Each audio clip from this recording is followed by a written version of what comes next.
Right, before we say anything, right, so yeah, we're in it right now. There's no place like home. I'm with the monsters. I'm not even gonna act like I know everybody's name in this room.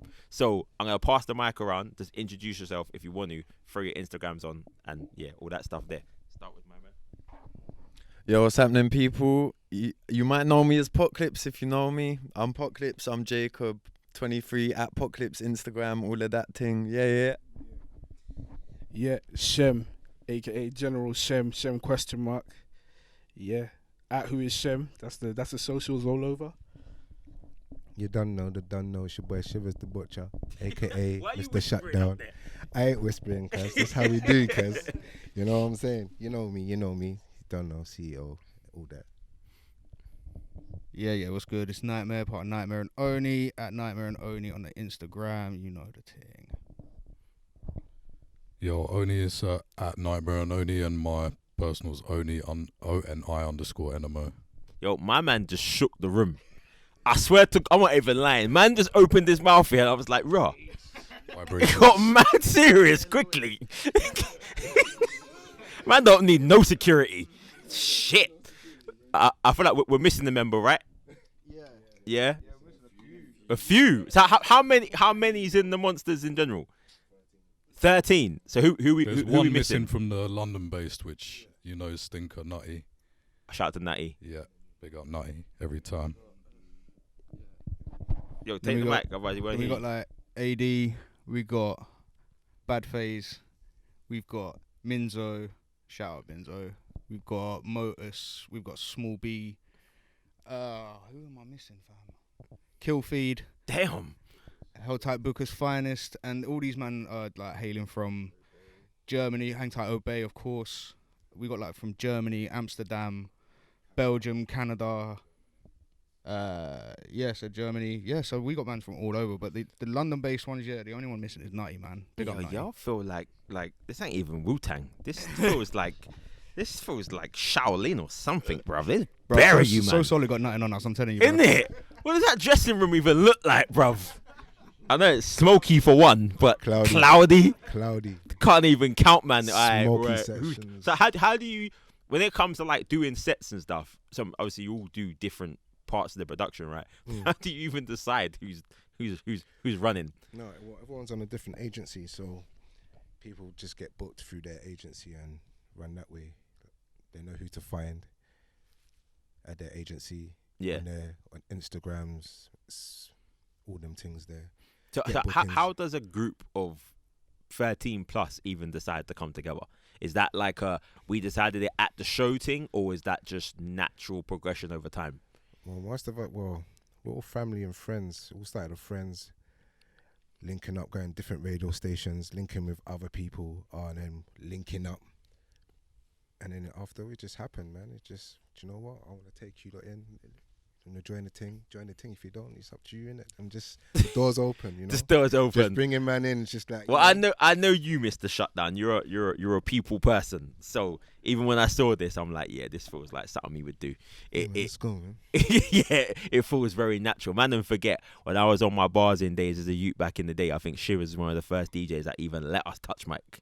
Like, I'm talking someone's bedroom somewhere, fucking Flight FM in them cracked in fucking places. He thinks I'm exaggerating. No, cracked then shit. Walking past, seeing the Fiend on the mattress. Yeah. Walk past there, go upstairs to the left. Like, left at the crack girl. Like that shit. I'm walking there thinking, oh, who did I take? Was it Ruthless with me? Yeah. And Ruthless was shook the whole time going there. He's like, yeah, I had to go piss. What are you telling me for? Yeah, I'll wait till when we leave. I was like, yeah, okay. She was just like, yeah. What was the other place you sent me to? I think I'll never forget. I think it was On Top. On Top. Yeah, you sent me somewhere, yeah. And On Top back then was in. Was it the rooftop or was it in Kennerton in the? There you go. In the kitchen. No, it wasn't in the kitchen. In See, the this is what I mean. It was in. You know, you get the containers that go on the back container. of. Shipping container. Oak Kent Road. This is hustle. Man's not elaborate. You know the big trucks you get like on the road, the big shipping containers, the big metal containers. The radio station's in one of them. Bro, it was in ghetto, wasn't it? Do you know what? How ghetto it was. You see, when you go through, you wouldn't know that the guy that runs the station is just sitting there. It's pitch black. You don't see him. In the He's car just park. sitting there. No, not in the, no. When you bust open the container, Yeah, he was there. they divided the room in it. So Yeah, there's yeah. a little bit there, so you don't see the guy in there watching through the camera. Now we didn't even know he was there until one time something happened, And then he just pop come up. out, I was like, "Oi, stop it! Allow it! Everyone, get out!" Da, da, da, Da, da, da. Where did you come from? Do you know what I'm saying? I was just like, bro, that was that, and that station was peak because once you're in there, You're in there. in there. You can't If leave. man them know that you're there and you got beef, you're dead. Done. Literally, Like, I you're mean, done. right, One man. way All in, man's one got to way do out. is close the That's it. door. That's it. Yeah, that's it. When You're you close on the set. door, yeah, when you close the door, There's that's no it. window. You can't cut a hole to get out of You there. can't phone nobody. I swear it was in hood as well. Huh? It was in ghetto as well, wasn't it? Oakland Road. It was okay, like front Where the line. Toys R Us used to be. At, like on our set back then was like Late. 3 a.m. Yeah. Just and you pass Late. the goons as you come through. And I'm like, Outside oh. right outside KFC. 'Cause Yeah. You have to turn the left at KFC where everybody's jamming. Yeah, bury them. Once you go down there, it's a dead end. There's no way out. You know, no it's way so ghetto that you can't even tell the man to park the car. I mean, like we turned up, we got out and said, "Yo, go in circle. We're gonna do the set. Come back. Back. Don't stop Don't stop. in the ends with the car. Don't sit in the car, bruv. Someone's gonna knock on the window and ask you something. Just drive round, keep driving, come back." And I was like, back then, Shivers used to roll with this boy called Ruthless. Shout out to Ruthless, bad boy Yeah, rapper. He bad used to boy. wanna. People used to test him because All the little time. short, little white kid. I know you probably man them come for you on the set at one point, bro. And he used to body man, and I'm like, yeah, don't upset no one, because we have to leave here. I'll never forget. We went to a show and I think he was rhyming with L-Man, and he started to press L-Man, and he's getting on him, and I started seeing bare man them turn up from the door. I can see them coming up the stairs, and I'm going, right, stop, just stop, because we have to leave. And props to him, he knows I'm just gonna swing. It's just gonna be me. I'm gonna pick him up when I have to leave, but it's just gonna be me in it. But I've got to tell him. But I have to say, yeah, Shivers put me on mad early, man. So yeah, seeing this collective, it's nice to see. It's nice to go on. I want to get a more information of who does what, and what do you do, and how you got involved in music. So I'm just gonna pass the mic around. I don't know you lot crazy individually, but first question, I'm gonna ask one question, and you can all answer it individually. How did you come into music, and where do you see your music going from here onwards? We'll start from. You go. Yeah. Go. Yeah, so, boy, when did I get into music? I think it was like 2013, professionally. But it was a hobby from when I was young. Like, I got shown about music when I was like 7 years old. My uncle, he's in a reggae band called Misty and Roots. And he showed me how to make beats in the beginning. So from there, all the way up to like 2013, I just started making beats. And then I just started putting them on SoundCloud. And then from there, just started picking up traction. I started making grime beats. I started making a little bit of dubstep here and there, little like experimental ones as well.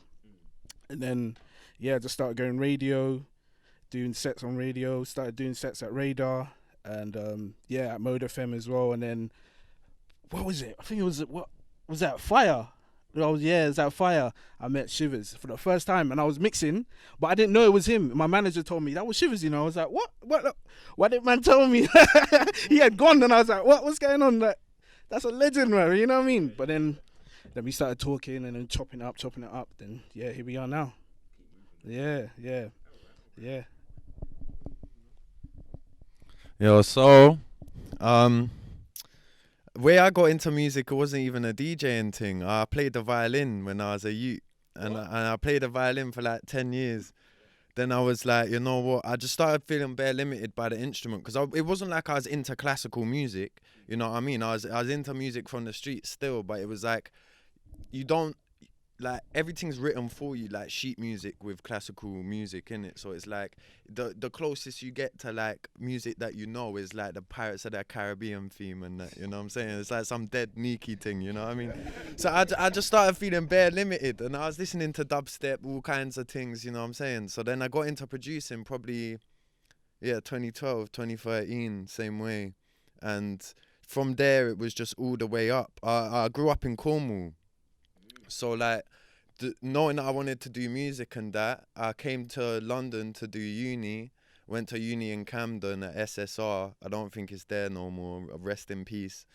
But that's actually how I met Shivers and started doing things with the Monsters in the same ways, because when I was doing my thing at uni, I did a monthly podcast where it was like mixed genres, like DJ live streams and interviews and stuff like that.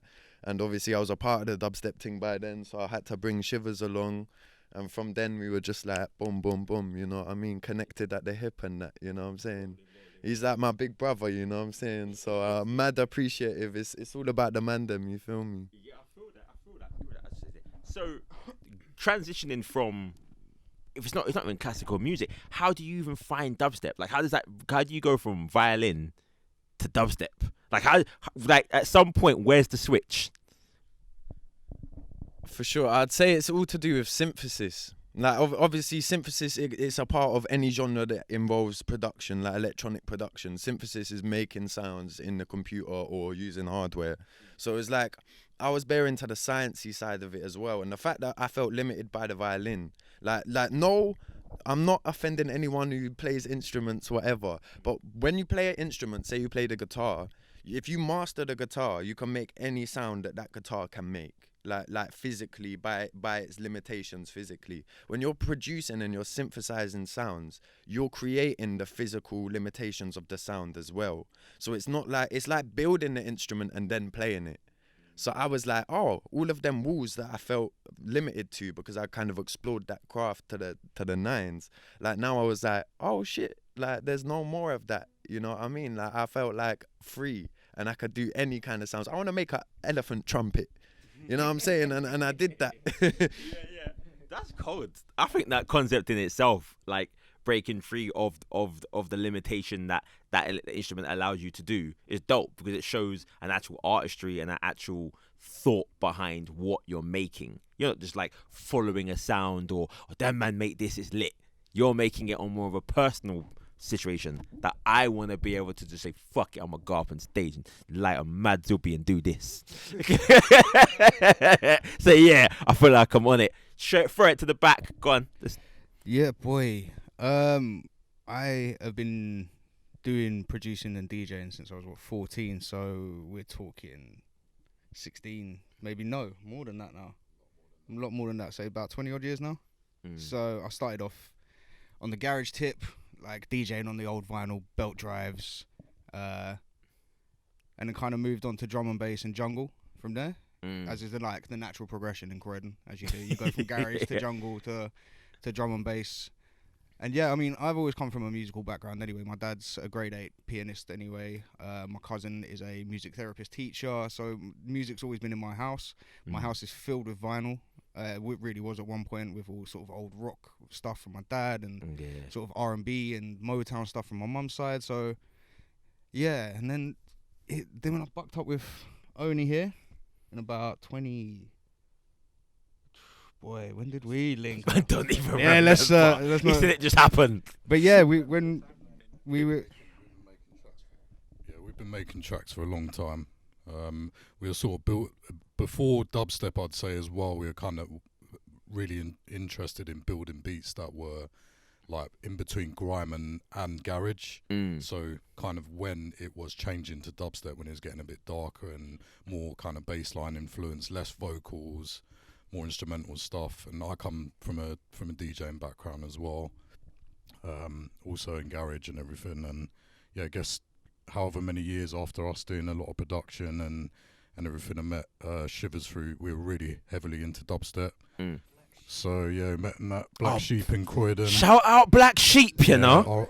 R.I.P. Met Black many Sheep. a thing in Black Sheep, And you yeah, know. that's pretty much where I met AD and Shivers first. Yeah. And yeah, we were still, me and Nightwing were still doing our thing anyway. And yeah, at some point, I say a year, maybe 2 years into them doing Monsters, obviously we're going loads of shows with them and everything. Just, do you know what I mean? We were part of the team anyway, really. And then we joined and just started taking it from there. Started the label in 2016. Initially trying to focus on releasing for, the Mandem people in the team. And we've kind of branched out now and invited a load of other artists in that 140 BPM spectrum to join that we're feeling and that we want to. How have you filled the process. Obviously, people realize that the sound of, like you said, from the grime to garage to dubstep, the process. How have you found it awkward, or have you transitioned pretty easily into like the way the music's kind of changed? I mean, I'd say we found it pretty easy to transition it. It was kind of a natural progression of how the scene went anyway. When dubstep was really big at one point, you know, as big as garage was at its pinnacle. But yeah, just kind of moving between that kind of 130 to 140 BPM area.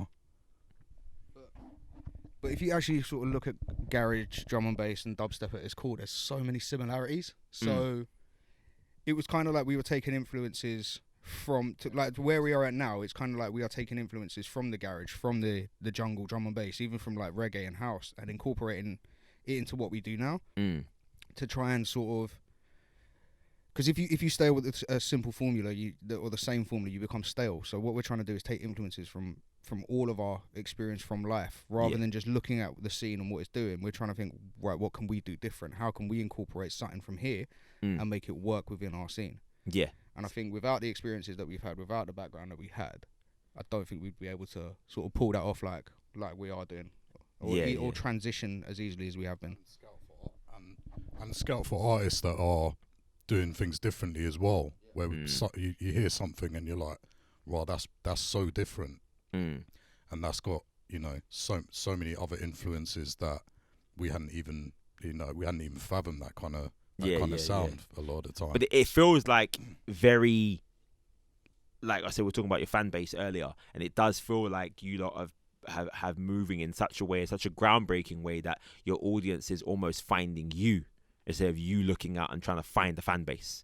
They're gravitating towards the unique people in this room, and like, yo, them are going left. We want to walk with what that's going on.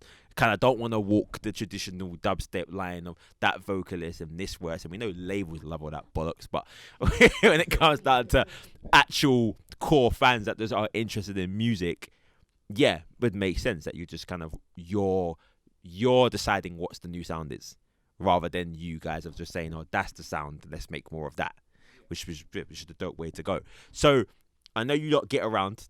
I know you lot performed fucking everywhere, innit? Like, I feel like you've got some dope story. Where's your favourite place to perform? Out of places that I've been, I gotta say Montreal. Montreal in Canada was just kind of lit because, like, Bass capital. Yeah, bass capital. That's what they call it, the bass capital of them sides of the North American continent. You know what I mean? Like when it comes to North America, like including Canada as a continent, there's two places really that appreciate dubstep the same way that London used to, the same way that Croydon specifically used to, and that's Denver and Montreal. Like, there are other places, don't get me wrong, but at the same time, when we're talking about people who are properly hot onto the culture, and like you're saying, an audience that seeks you rather than you seeking an audience, like, those are the places. Montreal, I played a smaller show, like it was at 250, 300 capacity. This was just before lockdown in February last year. And it was just easily one of the craziest shows that I've ever played. Like, the love was just so mad. I didn't drink a sip of alcohol, but I was so lit. I can't lie.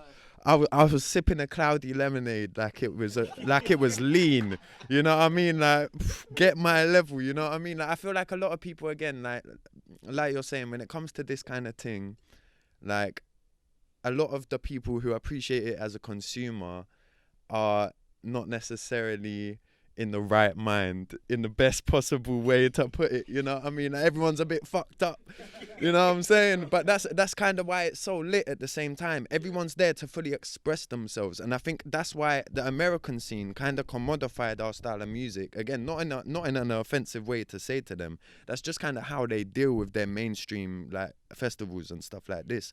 But it's like, they have this thing with the bass music. They have a thing called plur, yeah, that I only found out about recently. It stands for, like, for peace, love, unity, respect. That's it's old like school a raving virtue thing. That's signaling some old thing school for them. American raving terminology, bro. There. Old school, apparently, yeah. I wouldn't know. I ain't even old school. I was born like yesterday, you know.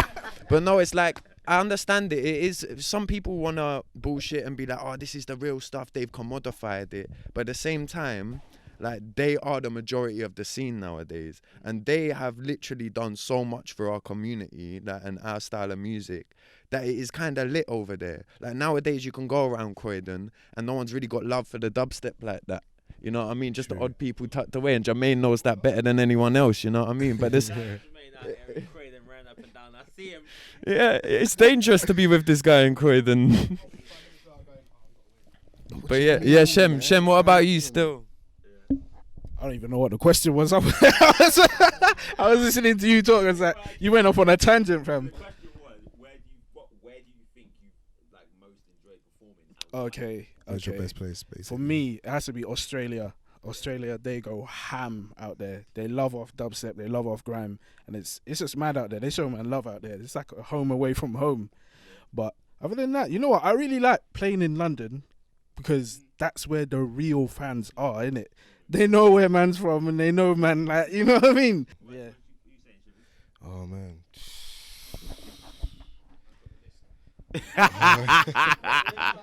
Bro, do you know what? I can't even like put it on a place like, that place is dope. Because when I say that one place, I kind of reword it for you. Go on, Where have you had? Can you name me, or can you tell me about the maddest experience you've had at a show? So it can be anywhere, but just the maddest experience. And I know Shivers has got something nuts. All right, cool. So I played in Florida. After I played in Florida, I went to, is it Orlando? Orlando. Man was out there. So when man got picked up, went to drop my stuff at the hotel, got my USBs, went to someone's house, checked everything was fine, all good and We're all right up to this point. No, we're all fine. I get to the show, bro. I think it's a big ass club, Brethren. The venue was no bigger than this room. What, like a bedroom size? But it was like somebody's living room. Okay. Yeah.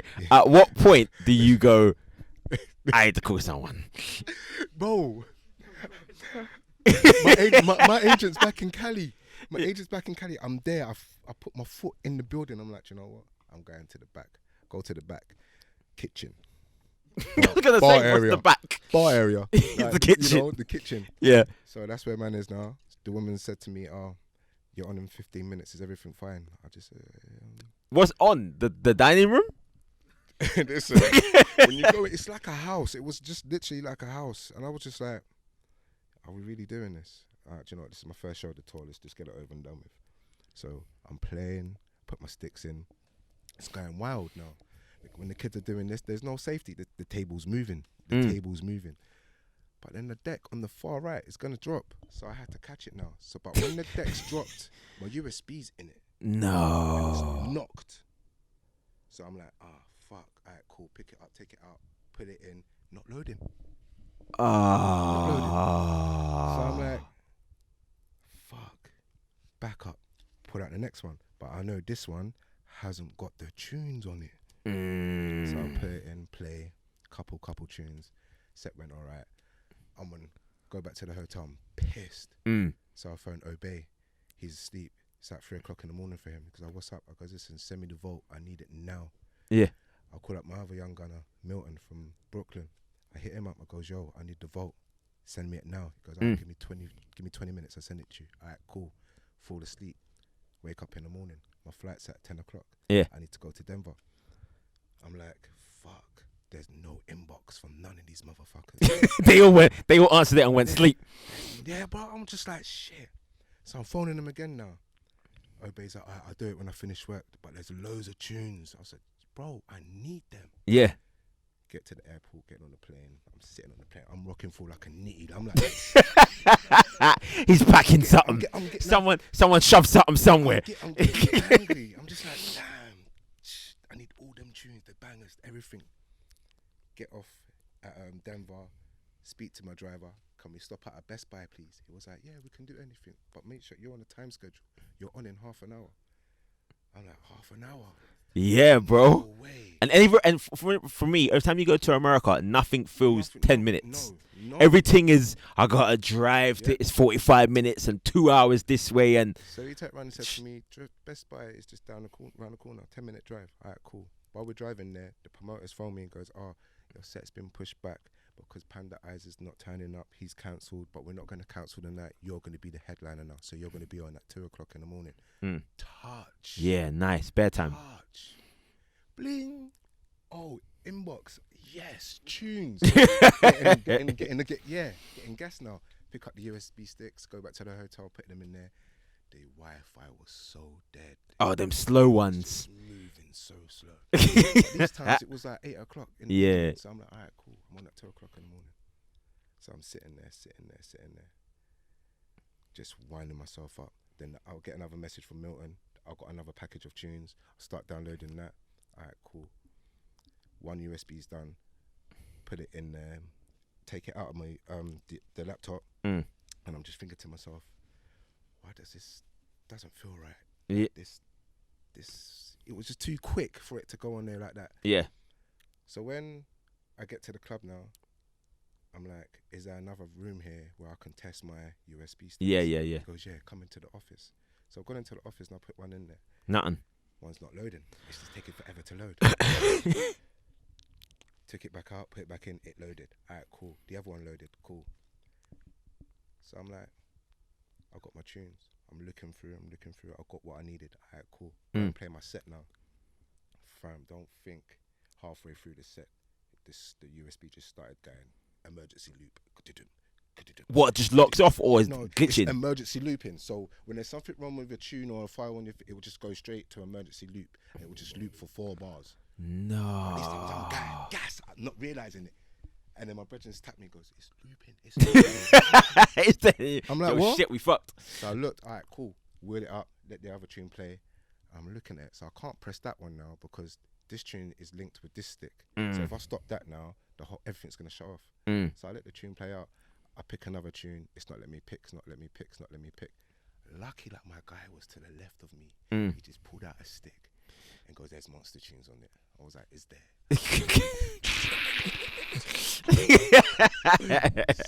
I was saved by 16 bars, bruv. I played Semtex. I didn't have my own tune. Imagine that. So I played that. When I played that, everyone was going wild. So then I took up my USB stick, blew it, and put it in another deck. Hey yo, young G's don't know about that, you know. The quick Oh yeah, bruv, you have to rub it on the jeans. You have Fucking work. You have to. I don't know, but I put it in the other deck. It started working. 15 minutes to the end of my set. I'm just like I feel like shit. I was like the set was got back to the back room now, the green room. The boss man come up to me. Oh my god, fam, that set was sick. I'm sitting there thinking like, Nah, bro. oh. I wasn't even loaded yet. Oh, yeah, Shooting right. blanks. But it was just, you can't go anywhere thinking that a USB would work. Nah. Yeah? Like, I'm on a plane coming from Orlando going to Ross Clark, Denver, rocking like a knee. Like, what the fuck? I was upset. Listen, do you know, there was like 2,000 tunes on that USB stick that got fucked up. And I've lost most of them. I haven't regained most of my shit. I'm only redoing it now. So certain tunes that I had on that stick, I can't get them back now because I don't talk to a certain person. Yeah. I don't talk to them people then. You get what I'm saying? Because So it's kinda almost mad. like a timeline, isn't it? You collect Yeah. things over your timeline, So- it becomes part of your imprint. So when you always go in, make sure you always have more than 2 backups. You got to make sure you have it The 4 just in times. case, Make just sure you in have case. that one USB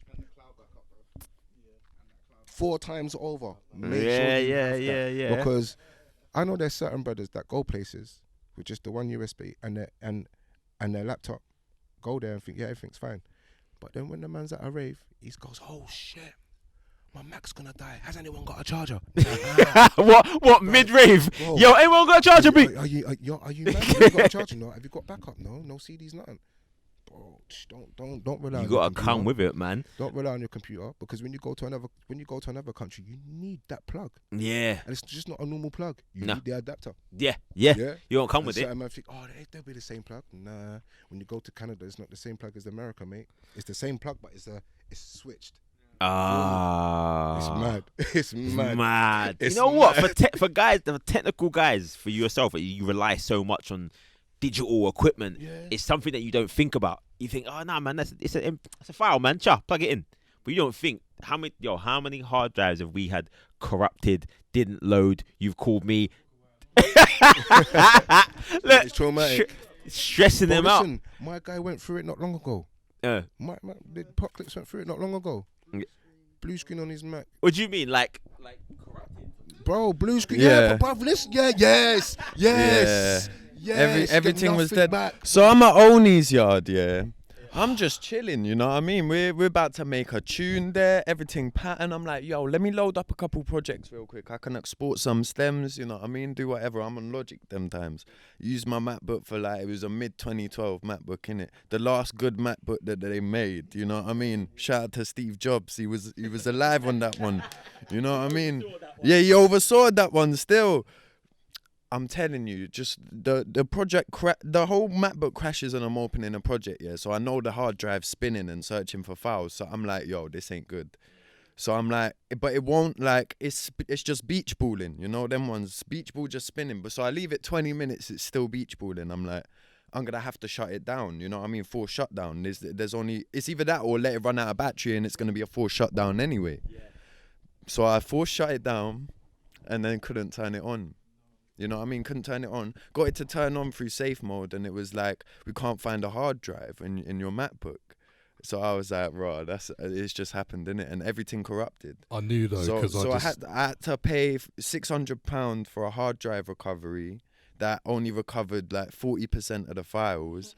And every wave, it recovered basically all the MP3 files, fine. Anything that was a wave file was corrupted. So that included all stems, all project files from like the 2,000 odd projects that I had on that MacBook. Like all of my upcoming collabs that I had, EP releases, everything was all gone. And this is the third time that it's happened in my career, innit? So I kind of should have learned by now, innit?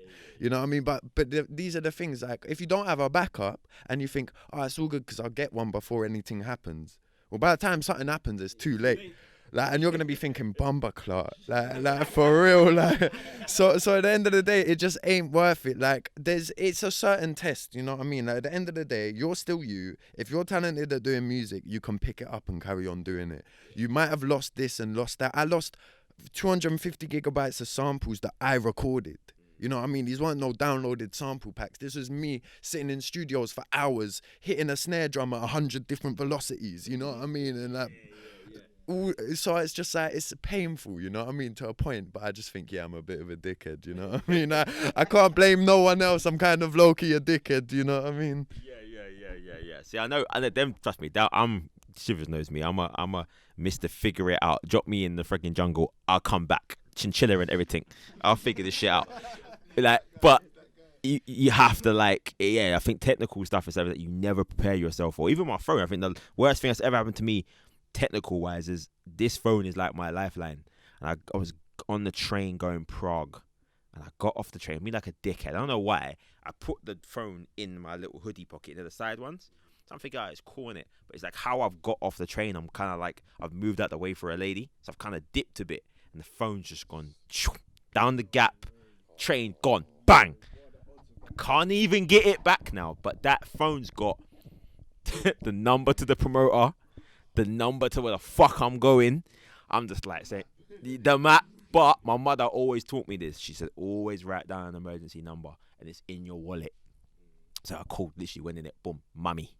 Just called mummy, like, mummy, do me a favor. Go in my laptop, sign into da-da-da-da-da and call him. Just tell him where to go in it. Like, I said to her, right, have you got a number? Yeah. I'm got a phone box. Old school phone box. The number's on the phone box. Tell him to call this number. So I'm just in the phone box looking like a crackhead until he calls me. Like, I'm cold as well. Like, I'm there, like, my luggage like this. Thinking, motherfuckers. Man calls me. He's like, yo, I had to, he called me and he lasted a couple of seconds. And I got to reverse the charges. Shout out, man, I don't know about reversing the charges. Like, I'm calling from Penn. Calling it up. He's like, yo, G, how the fuck did you pattern this? I said, yo, brother, I'm from old school 141. I can figure it out. But even from that point now, that whole trip is long. Because I haven't got, none of my files are all on my phone. I can present you everything, but everything is on that phone. All my numbers, there's numbers that I haven't been able to get back all now. because I haven't seen the person again. So I've got some sick numbers in there. I'm talking like my man from CBS and da from Fox. I ain't seen them man in time. Can't email. I haven't got an email address. I've got that number in that phone.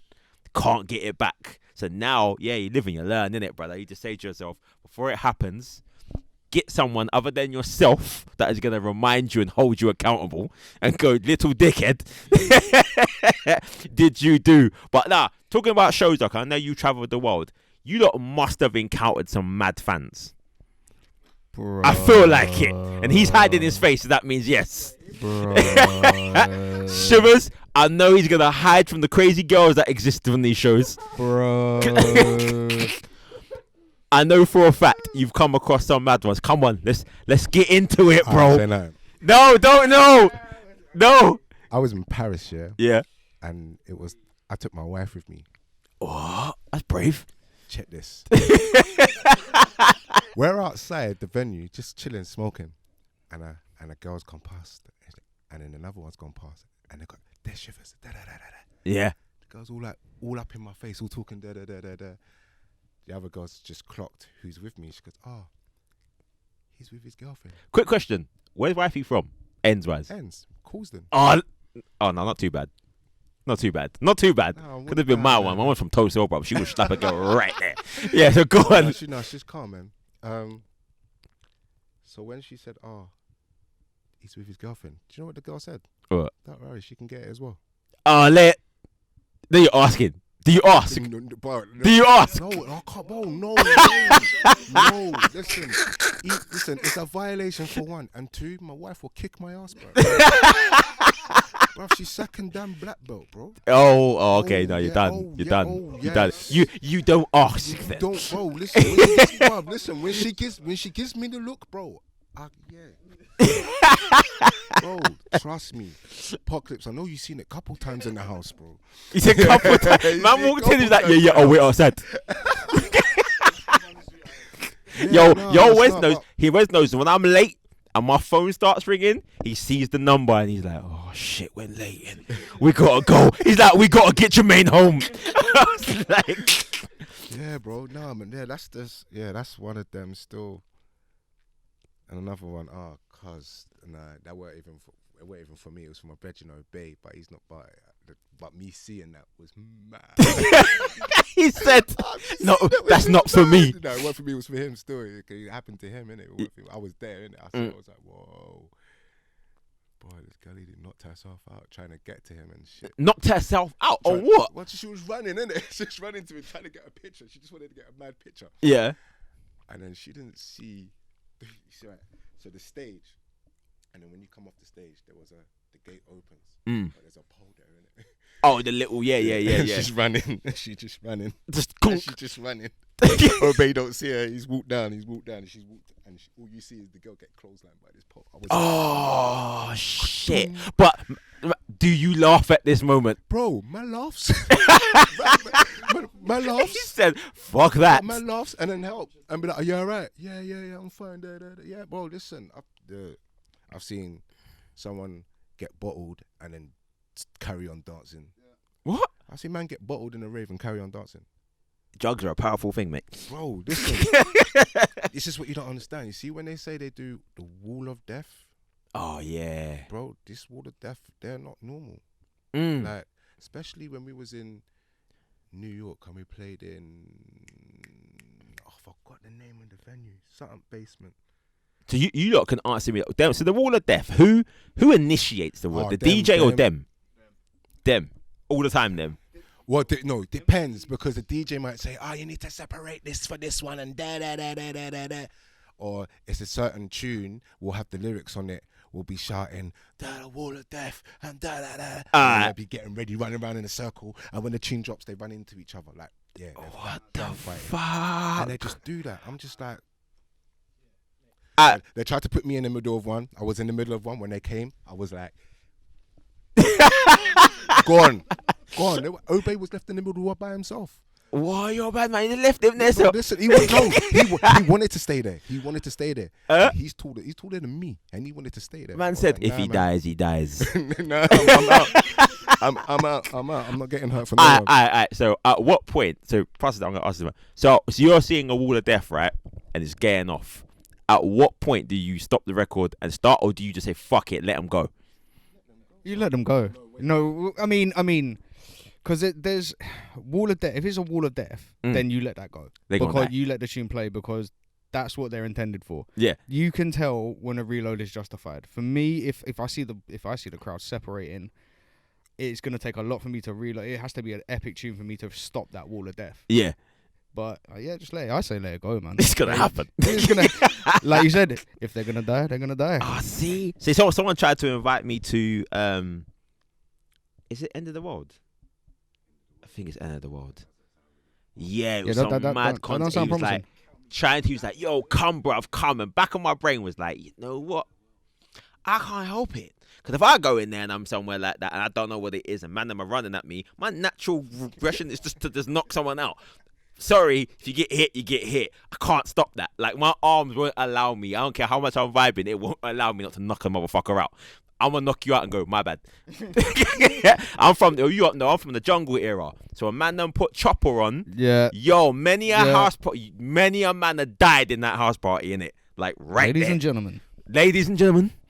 And you hear it. Boom. That's all you need. And then it's like, nah, Yeah. clear space. Oh, no. Gunshots. Get out. I remember we did the last time I instant ever jungle saw double. one Wolf was for the at chopper. it was someone's birthday party and he did exactly the same thing. This thing was so mad, I'll never forget it. After the aftermath, somebody had managed to break the door frame. So I didn't know that shit could even come off. They snapped the door frame and the wall had this massive crack from the ceiling to the floor. That's how hard the man were hitting the wall. I'm thinking, yo, nah, this was shit. This is Fulton Heath. Yeah, this is Fulton Heath. And I'm like, even when it happened, I see Bear Man leave the room. Nah, shit. See, on my man, I'm from every house party that's ever happened. Oh, yeah. Like, Don't know. You went to a house party back in the day and Shivers was there. It's all going off. It's all going off. Black Sheep Bar. Bruv, I used to live in South Croydon, right? And I think Shivers got this. I used to come down. Didn't go to the rave, but would come down at a specific time, knowing that the rave was finished. Knowing that Shivers had performed that night and burned out all these girls' energies, right? They're done, right? Walk down the hill, know it, 1:30. All the bars closed at 2 in Croydon, right? 1:30, walk down the bottom of the hill, you see Black Sheep Bar, and they used to have, what was the one on the underpass?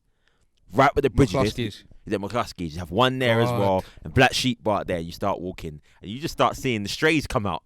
Start talking to some girl. Yo, babes. Yeah, right. Flooding out of conversation. and all. Shivers has come out. Shivers. I'm gonna tell you some stories about Shivers. You know, Shivers come out sweating, t-shirts, water, walked it through. While I got Shivers grinning. You know Shivers is grin. Yo, brother. He knows he's just done the thing, and I'm like, right. You see me walking. I think the last time Shivers saw me walking, I think I was with a ting. I was with a girl. I think you're for there's a girl called Callista Lee. She had a tune called Bongo Jam. And I remember Crazy Cousins. She was the girl on that, and I brought her down. Bear them girls. I was getting so used to going Black Sheep Bar at that time. Knew my face. So I'm walking through. Yo, Jay, you coming out tonight? I'm like, no, babes. Let me just roll. But they're seeing you so often, and I've picked off so many of these things.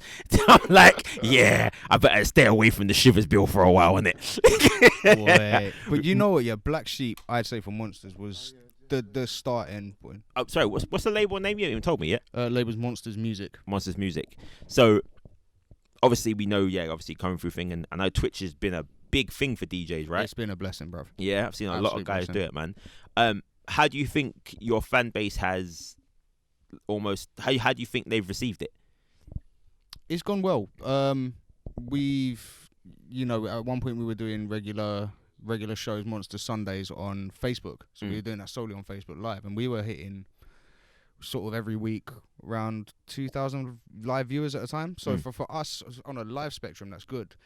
And then obviously you get the following reach, which was hitting up to 10-20k. So for us, it's proven very good. And then the switch over to Twitch, especially for me and Oni, more so has been good. It's been well received. We're getting our regular viewers, we're getting our regular content going up as much as we can. So yeah, I think it's been I think because everyone's been at home, it's been a good transition. Everyone's there, ready to receive new content from the Mandem. So where we've got this platform to produce it, it's been going well, man. I think it's dope, man. I think you guys, you know what, just reminded me how important and how many people are missing the core fan base aspect of music.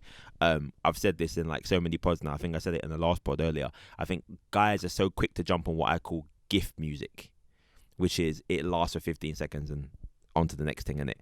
Well, I think building up that fan base, which you guys have done on the ground with the people, connecting with them, even being at home, still connecting and still having those relationships, is something that I think makes you guys vital and so important to music as a whole.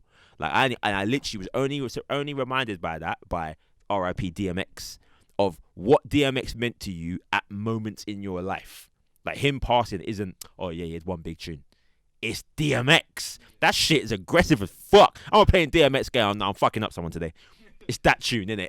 And him passing just shows, looking at how his fan base has grown and how people were attached to it, and how whether you came on that Blood on My Blood, Flesh on My Flesh or Grand Champ, you had a moment and it sits with you. So yeah, man, them there.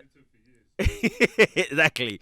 I'm like rocking DMX and trying to explain to youngsters about certain artistry and how fan bases are grown and cultivated, and you know how much they mean to you. That nigga saved fucking Def Jam, for fuck's sake. Bruh, saved them. Label was done.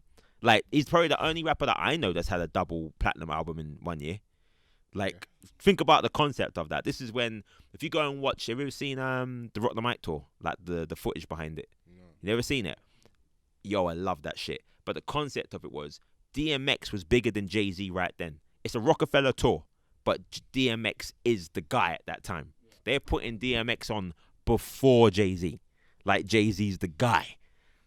Go and watch it right now. Go on TikTok, go on YouTube, go and Google the fucking shows. DMX comes out with one Illuminous DMX fucking sign and him one. Shows lock off. Them what come out with bikes, cars, 20 man, don't have the same effect. You just, that shit you can't buy. Like, you know Dog was going to perform the same way with 5 man, with 5,000 people. Yeah. It was the same energy. And from watching what you man have done online so far, I'm literally can't wait till June happens. Because I don't even listen to dub like that. But I'll come there for that vibe. What are you man planning to do in, approaching June? What's the plans for the year? Whoa. I've got a lot of things lined up, but it's just if I can get there. But another thing I'm gonna line up, I'm gonna expose it now. I'm looking to do another 24-hour set, a live stream. I did one. Yeah, I'm looking to do another one just to, keep things going. Just to keep the things going and just. You definitely need that sponsor. He's a crackhead. Mm-hmm. Yeah? He's secretly a crackhead. I'll be calling. Why else would man want to do a second 24-hour live stream? Man's already got the title. Man's just a crackhead now. Nah, cause you know how I like mixing, bro. You know how I like mixing. So yeah, it's just one of them things there. End of this week. I should say the end of this week. It's gonna be 10 years of Monsters. So it's gonna be 10 years that the whole thing's been running for. No financial backing, all from the ground up, from nothing, dog. You feel me? Independent as fuck, and it's not about a money thing either. It wasn't ever about a money thing. It's about getting out there, being successful, and letting people know you can do whatever you put your mind to. You can do it. You can achieve it. You feel me? Because I know there's certain people out there thinking, oh, we can't do what he's doing, and you can't do what he's doing, and you can't do what he's doing. Well, why can't you do that? Like, if someone tells you can't do something, that's just make you drive to do it more. Do you know what I'm saying? So that's what man's done. So I've created something, I've built something. It's just gonna keep going and keep going and keep going. I don't want it to be on the overground. I want it to stay underground, because the underground still needs to be alive. Everyone wants to shut off the underground because That's where the underground. That's where everything is. That's where shit's popping. That's where you find shit. That's where you find the that's what the gems. UK represents when Yeah. it comes to music as You know well. what You I'm know what I mean? saying? It's So- the underground thing. It's like you were saying as well about the whole successful thing. Like a lot of people, like again, it draws into the core fan base thing, where it's like a lot of people just come into the music game, creative industries in general, and just think they want to see numbers because numbers equals results. And I understand it to a certain degree, and to a certain degree, people do need those milestones to get considered by already Listen, pre-existing to get them milestones, you need bodies. to put You in know that what I fucking mean? work. Like for example, if you're a rapper, you want to put a tune on GRM, it's got to jump through certain hoops. You know what I mean? In the same way. But at the same time, I think a lot of people think that success is synonymous with fame. And that's really two completely different things. You can be successful. Like fame is kind of like a unfortunate side product of success. You know what I mean? If you're successful at what you do and you're passionate about what you do and people see that, people know you for that, and that's how you get the fame. But the fame isn't what you want. The success and doing well at what you're doing is what you really want to do. You know what I'm saying? For me, there's a difference between fame and recognition. So, for me, it's not about being known for being famous. It's I want to leave a mark on the industry. I want to leave my creative mark on this world. And for me, it's the further I can spread that, the better. It's not about people knowing who I am or me being famous. It's not about that. It's just me leaving a creative mark on this world, and enough people noticing that and hearing that and feeling that. Yeah, that's dope, brother. Y'all some profound motherfuckers. It's kind of shit. This potion good, bro. It's the potion.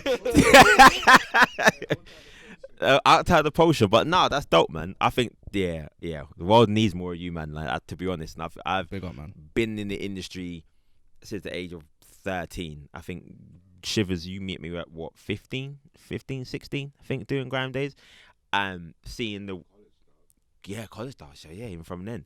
But moving around the industry and seeing the way, especially how you man approach it, is something that I think is to kind of aspire to. And I think it shows youngsters what can be done and what music actually is versus what you're seeing. Like, it's like almost like I said, you travel the world. What you see on your TV in that particular country is just what the country wants to pump. It's not what actually is popular. I guarantee if I go into my crates right now and pull out some records, you lot will all vibe. Youngsters don't know what the fuck that shit is. I had an hour conversation the other day to an R&B singer who didn't know what swing beat was. I had to explain to him the progression of this. And you're like, what? How does it go? Bro. I was arguing with a youth the other day. Yeah. He doesn't know who Nipsey Hussle is. Oh, for fuck's sake. Leave him there. Well, no. Wait. And on top of that, I asked him, so who's better out of Biggie and Tupac? Yeah. He turned around and goes, who's Tupac and who's Biggie? Oh, I'd have slapped him for that. I was no. I had to pause and I had to be like, so what rap music do you listen to? Bro. You said little part, all the littles. All the littles. all of them, Little Pump, all of them guys. And I said, what, you really call that rap? Yeah. I was like, them guys invented it. I goes, but do you know about Future? He was like, Future. I was like, bro. Yeah. Come on, bro. Yeah. Are you being for real? Yeah. Like, no, some brother that I work with. Yeah. Some brother that I work with. I was just like, It's peak, like music is certain music in certain generations of music. Alright, cool. I understand. There's a generation of people that don't understand certain music, this, that, and the other. Like, who did I explain to the other guy? Did you know? Eternal. Yeah. So I said, right. Did you know Jamie Redknapp's girlfriend was a part of Eternal? Yeah. He was like, you're lying. Bro, let's go on Google now and type it out. Yeah. Google that. And he was like, I didn't even know that. I goes, yeah, but this is what I'm saying, bro. Like music there. is everywhere. Yeah, it's all connected. How many people these days, how many kids these days will know Alicia Dixon was a garage MC in Mystique? Yeah, facts. Alright, did you not know? Yeah, that's fact. That's fact. Do you know what Yeah, I'm saying? Yeah, facts. yeah. And she's the dancer in Pharrell's video. Yeah, facts. So But you even didn't know looking with that, I thought, Yeah. She's dancing on the pole. with the long legs. Yeah, That's yeah, her. you ever see it? That is her. See you, young Jays. Yeah, see? You young Jays. That's what I'm saying. Like, a lot of people don't even know Yeah. that. Like, it's just peak. But they live here. Like the first. I think I'll Okay. never forget. Do you know where Eve lives? Eve from Rough Riders. no. You know Eve from Rough Riders lives in Surrey. Yeah, she's married to. You guys are up on Monster and all them things there. You heard of a street rally thing called Gumball? Yeah. Right, the guy that owns that's her husband. Right, man, you can go Coulsdon Tesco and bump into Eve. Like, my mind goes, I bet these step kids don't even know what Rough Riders is, but the concept of it is generational. Yo, the concept of it, right? Furthermore, I went Camberwell one night, right? Everyone knows if you go Camberwell, right? The big spot in Camberwell with that kind of area is Bagel King, right? Shout out to Bagel King. Bagel All King. night a thing, yeah. Oh, Bagel King one, right? No lie. ASAP Rocky's in there, innit? And I'm thinking, who the fuck has brought ASAP Rocky here? He lives there. Like, my man, as that is the concept of it, is because the music that he's making, he wants to be an artist. He has chosen to leave the immediate situation he's in. To i.e., ASAP Mock is known as, it was a hot thing, it was a hot moment. He wants to be an artist. So I'm going to leave here and go where the art is. So that's why you see him doing the designer stuff now, Fashion Week. You go to where the art is. Because when Fashion Week comes, all them men are here. They're all here. They're all here. Yeah, they're Chris all here. Brown, all of them, they're all here. Yeah, because this is where Piers Morgan was having because Piers Morgan was ranting and raving about it on TV. Yeah. How can you be here without a mask and you got your daughter with you? Yeah. But that's what I'm saying. So culturally, like, music-wise, even if you think about rock days, like going all the way back then, there's so many artists that came here. Bob Marley come here. Music is a big hub here in London, and I think we need more guys like you lot that are cultivating those fan bases and teaching the youngsters. Y'all don't realize by going out and interacting with them youngsters makes them want to do it. So when they get big and do their show, I remember Shivers, I remember them, man, come out there and roll with us, man.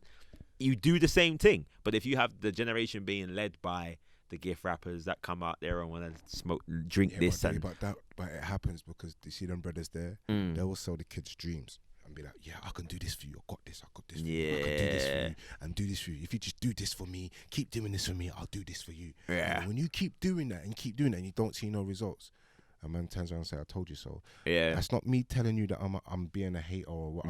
I'm just giving you advice that's happened to me when I fucked with that person. Yeah. And I'm telling you, don't go there because nothing ain't gonna Yeah. happen. Walking the hard way for me has always been the option. I'll never forget it. You don't know about LB, right? Ghost Camp. LB taught me this when I was 16 years old. He goes, you never want to come into the industry here. You want to just gradually build. It's called Jeopardy, motherfucker. You want to just build up. So you get that number one on the 5th album with the fucking 20,000 song you put out. You put it out on your first song, the only place to go is down. Because you don't know how you've made that song. There's no catalogue. So no one can go back through your shit and you can get streams off all your old shit. It's one song. So you've now got to go, I've got to try and make that song again. And that's why your mental health, I think, in COVID, that's why I ask you guys as music people, in COVID, so many musicians suffered because they couldn't make music or they had a hit right before COVID. And they go, fuck, where do I go now? What do I do now? What am I without that many views? Yeah, they're not even thinking about it. I have to add on that. I think, obviously, like, for me as myself, like, I'm not exactly a big artist, you know what I mean? Like, it's not like people outside of our niche would know who I am, you know what I mean? And Shivers obviously he's in the top echelon of our niche, you know what I mean? But still, if you're to go into a wider, you know what I mean, a wider perspective of the music industry, people would be like, Shivers the who? Sounds like a cartoon character, you know go what to I a mean? next man and say Skrillex, and they'll be like, yeah, I know. But Skrillex, I think we're not either like way, like the fact that Jermaine Shivers, he's had to like not a lot of people realize that man's got a day job because man is not bringing in money from music. You know what I mean? Man's got kids and a wife and a house and bills and big man responsibilities. You know what I mean? But I think but even from my perspective, like, it's weird doing shows and then coming and doing a 9 to 5 levels. Like, especially in anything customer facing, because people automatically act like you owe them something because I'm wanna buy from your restaurant. You work at that restaurant. You're my slave because I'm giving you my money. You have to provide this service. To a certain degree, I understand it.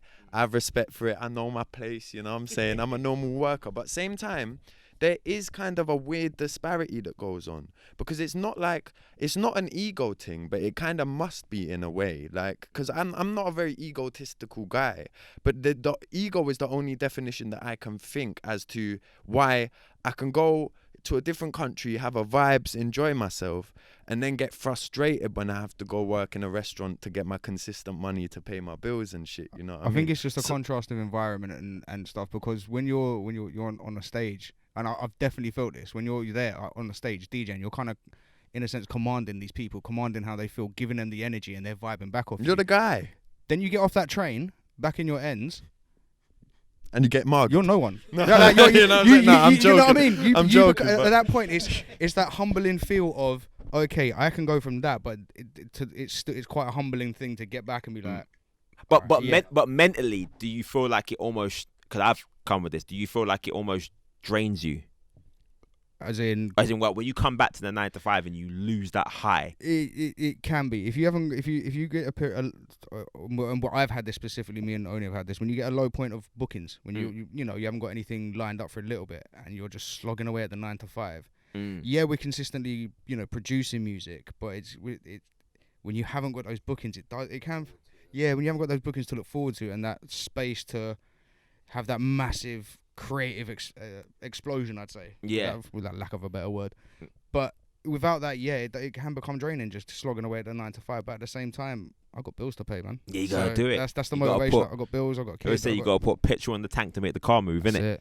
It. You gotta do it. But I definitely, you know what? I agree. Like, I've always had this thing where I've always looked at the 9 to 5 as a hindrance, but it's paid for us to do certain things. But at the same time, 9 to 5 comes with 9 to 5 drama. So you could have leave me the fuck alone. When I get in there, I'm not here that often. I've gone from my 9 to 5 from 20 shifts to 10 shifts to I'm barely there. So if you see me, leave me alone. And as soon as someone comes to you with, so and so didn't put the date on, I've got other problems. Right? Figure that shit out. So as creatives, man, so I had to ask it, like, when you go back to work, do you find yourself almost going, I just need to go? Like, am I just going to take the jump, or do I go, right, let me churn it out? Yeah, I hear it so many times, bro. It's just that I actually do miss doing what I do. But now, when I was at home, when it started in March, I only had to start getting a job in November. I've only been working since November last year until now. And it's like, okay. A lot of people, including people close to man, didn't think that you were going to be able to stick it out for this long. For real, trust me. And then my agent from America keeps on phoning me. He phones me every Tuesday. We have a talk, and he's like, the attorney says this, the attorney says that, and this, that, and this, that. And I'm like, what's going on? Like, 1 minute we can do this, the next minute we can't do that. Yeah, it's almost become more detrimental. Like it was good to be like, here's a rough guideline on a ballpark for when things are going to be popping again. But the fact that things have been moved and taken back and moved, and now potentially we've got a semi-solid date set as to when things are going to open, and now I just don't believe shit.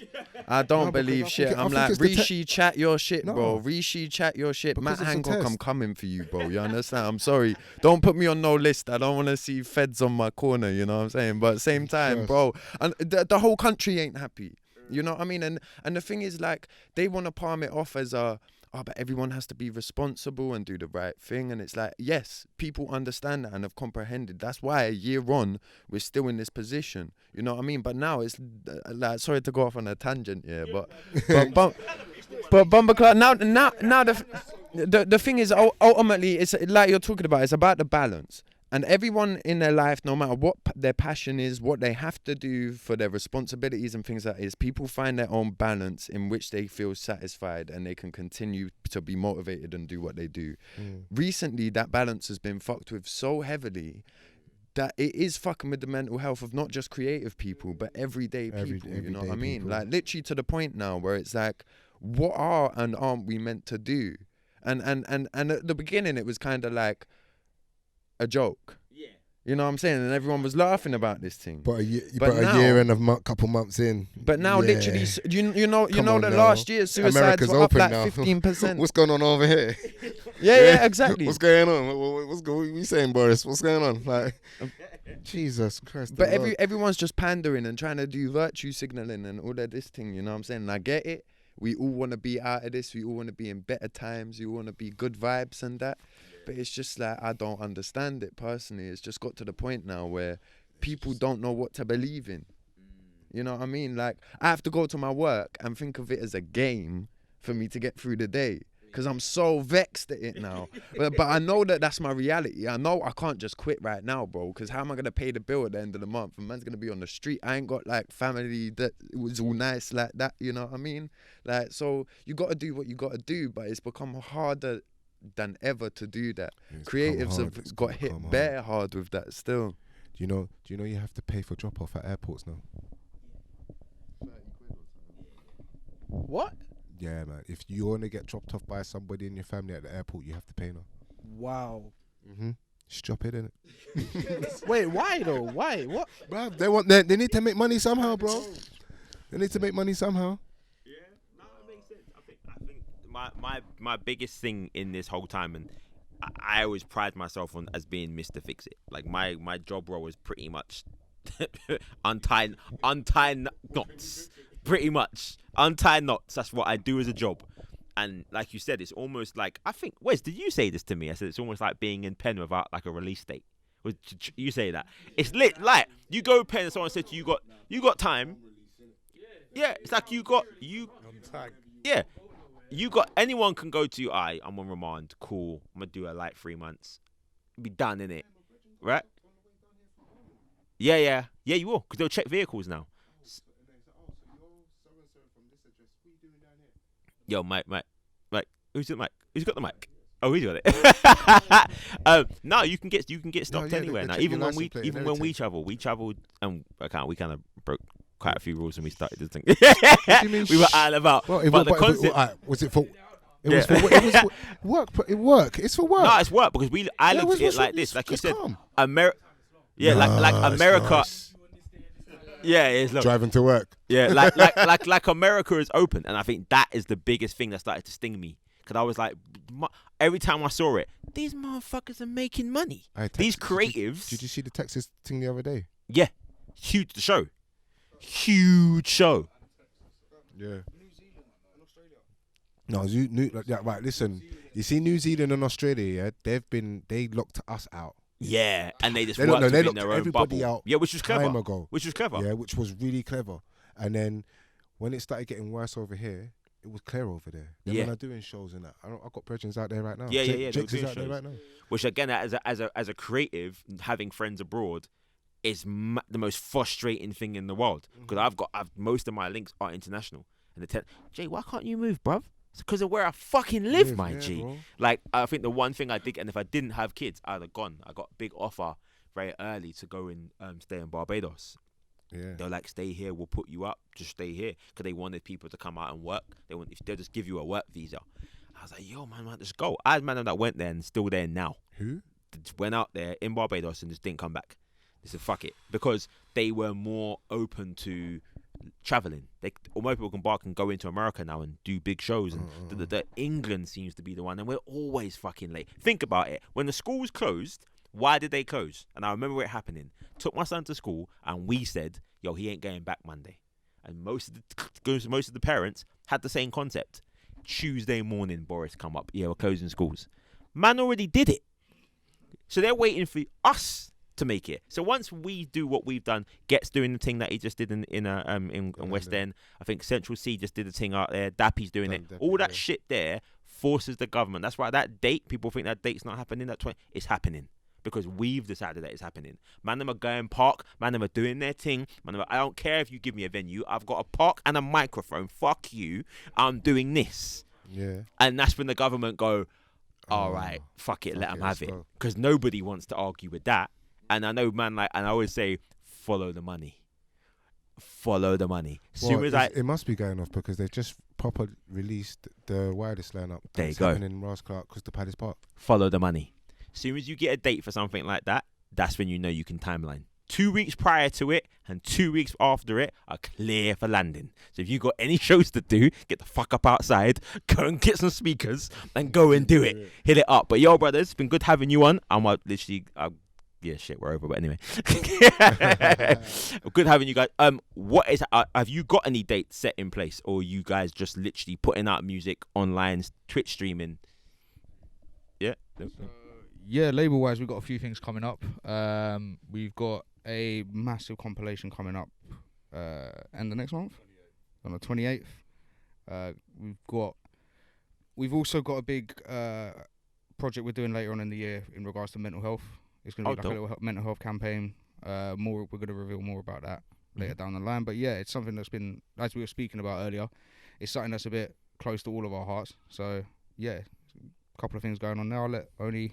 I can help with wrap it that. up. I can help with the mental health thing. I got some links. Yeah, obviously it's something where I've seen a lot of our peers and, you know, between all of us, people have been affected and everything as well, and trying to get a load of the label guys on board with it as well, and a lot of them seem to be interested in it as well. So we'll probably do a merch drop with that, an album drop to run alongside it. And that will all be on monsters-music.bandcamp.com. Okay. That's a dope little look. And yeah, hopefully more EPs from the Mandem as well. We got a few exciting monster projects on the way. Don't know whether I should say anything about that just yet, but it's coming. Say it, bro. Coming. Tell them, bro. Yeah, we're working on a lot more vocal stuff, a lot more in-house. We've even got some, tunes with Anton and, you know, Nutty P and Stinkerbell.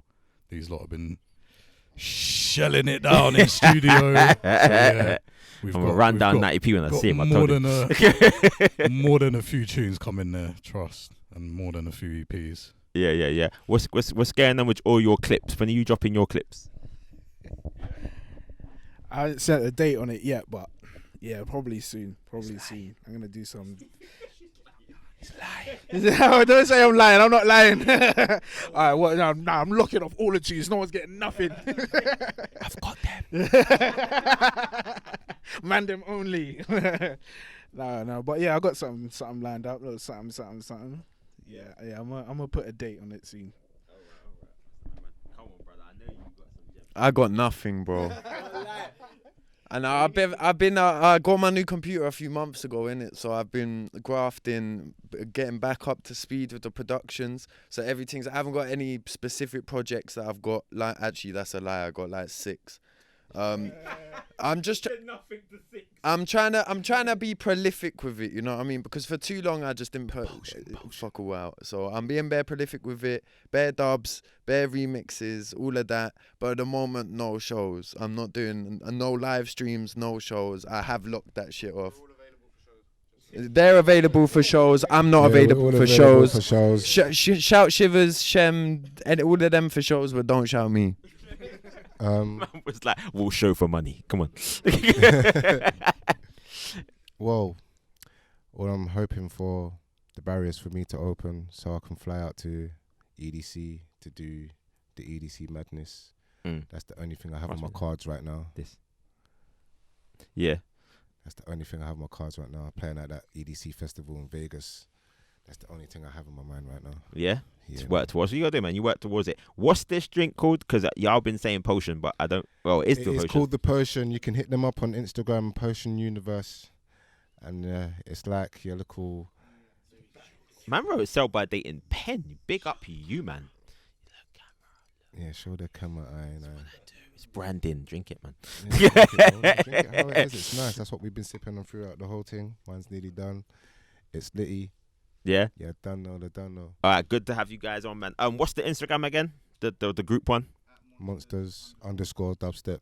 Okay. Well, I'm definitely gonna present myself to what we're gonna do. Shows. Have the faith. Yes, you can hit up the Instagram to get your merch and all them things there. You can follow us on there. It's all there. All the information's there. I. You see it? All right. See it? Well, I'm gonna make myself present. You know, brand king out here. lightly. I'm light out here, Say no, moving man. around. You'll see me up and down. We're gonna get some footage for you guys as well. I definitely think. Yeah, footage is the way for you guys, man. I think when you're on shows, man, you got to show the people what you are doing Well, out here, man. Bridget, you Show see the you got madness, this little bro. place Film here. it. Show people what it is. When I see think you when got people this- see it, it's nothing like seeing something. Whoa, Seeing it move and it will entice people. Yo, what motive man's was gonna that? be in contact with you because I see this man. little place. Yeah, Put on the new little link, yeah? It's It's alright. I did alright. Legacy did alright, you know. I can't lie. Shout out to 2525. I told you he's like a TikTok superstar, this one here, yeah. He said, no, don't do Yeah, see? Look at him. He said, "Don't Yeah, do yeah, that." yeah. A lot of people don't realize that 25 is actually my little cousin, right? But he's taught me so much in during COVID. And even, I would say God is good, bruv, because even when I was going through a little situation, I was trying to figure it out. It was my man that was here in my head. So teamwork, make the dream work. Listen to the brother next to you Understand, and get you through the man. door. But best up, brothers. There's no place like home. No We're place definitely like going to do home. this again. When we can actually go outside, I will bring you, man, some liquor and we will go at it again, yeah? Yeah, no, well, outside what? Yeah, yeah. Well, outside settings, yeah. Yeah. You see the balcony? Oh, you see what I got? Man's got settings. Bruv, I didn't even see the balcony. I got what? I got waterfronts, B.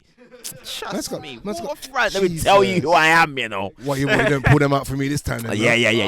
Next time. Next time.